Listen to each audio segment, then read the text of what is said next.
Baiklah, perkenalkan, nama saya Jones, NIM 19104169311, kelas A2 Pagi Manajemen, mata kuliah Perilaku Organisasi, dosen Adi Mursalin, SEMM.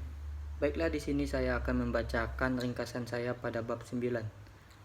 Konflik dan negosiasi. Dalam organisasi terdapat berbagai jenis karakteristik sumber daya manusia yang berbeda-beda. Ketika terjadi interaksi antara orang-orang maupun kelompok, maka akan ada potensi munculnya perbedaan dan pergesekan perbedaan ini seringkali memicu timbulnya selisih paham antar karyawan sehingga menimbulkan persoalan. Jika persoalan tidak diselesaikan dengan baik, maka akan berdampak pada efektivitas perusahaan dalam mencapai tujuannya. Konflik muncul disebabkan karena adanya perbedaan persepsi antara karyawan yang dilatar belakangi oleh perbedaan pandangan atau kepentingan. Konflik akan selalu muncul dalam organisasi. Konflik dalam organisasi terdiri dari konflik fungsional dan disfungsional, yang mana terjadi karena satu pihak menentang pihak lain. Konflik dapat menimbulkan konsekuensi positif maupun negatif. Konflik yang berlarut-larut dapat menyebabkan dampak negatif terhadap organisasi.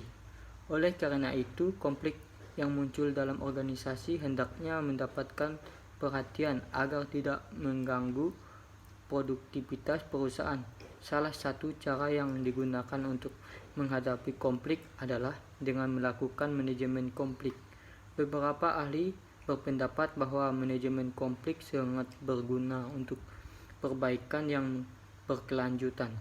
Memahami tingkat dan jenis konflik dapat membantu seseorang mendiagnosis konflik dan mengelola.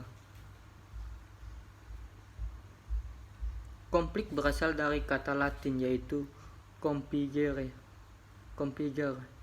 yang memiliki arti kata saling memukul. Konflik merupakan sebuah keadaan di mana seseorang atau kelompok memiliki persepsi yang berbeda dengan pihak lain yang dapat mempengaruhi secara negatif dalam pencapaian kepentingan dan tujuan. Konflik juga dijelaskan sebagai pertentangan atau ketidaksesuaian antara dua atau lebih anggota atau kelompok disebabkan karena kedua belah pihak harus memberi sumber daya atau karena adanya perbedaan status, nilai, persepsi, kepentingan, kebutuhan, dan tujuan. Pendapatan tentang konflik. 1. Tradisional view of offline atau pandangan secara tradisional. Pandangan ini meyakini bahwa konflik yang terjadi harus dihindari karena semua konflik itu berbahaya. Pandangan tentang konflik ini pada umumnya terjadi pada tahun 1930 sampai 1940-an.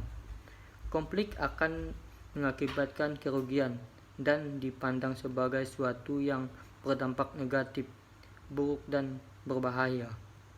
2. Behavioral atau konflik berdasarkan pandangan hubungan manusia.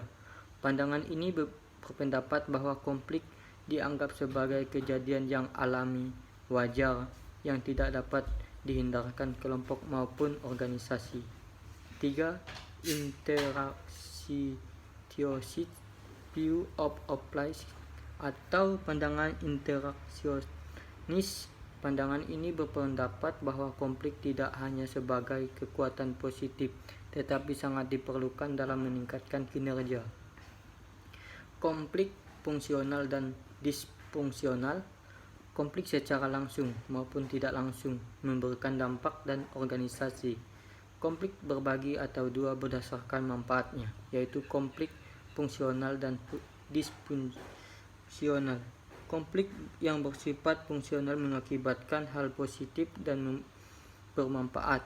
Konflik yang tidak fungsional atau disfungsional mengakibatkan negatif atau merugikan.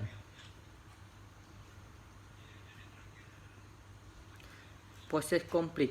Untuk memahami konflik maka dapat dijelaskan dari proses konflik yang terdiri dari 5 tahapan, yaitu tahapan 1 potential opposition or incompatibility, potential pertentangan atau ketidakcocokan terhadap 2 cognition and personalization, kognisi dan personalisasi.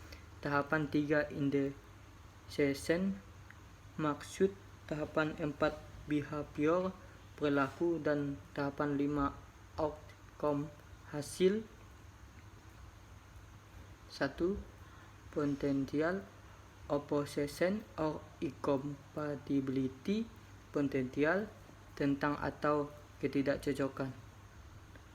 Tahapan pertama dalam proses konflik adalah adanya kondisi yang menciptakan munculnya konflik, meskipun kondisi tersebut tidak mengarah langsung ke konflik atau munculnya peluang terjadinya konflik.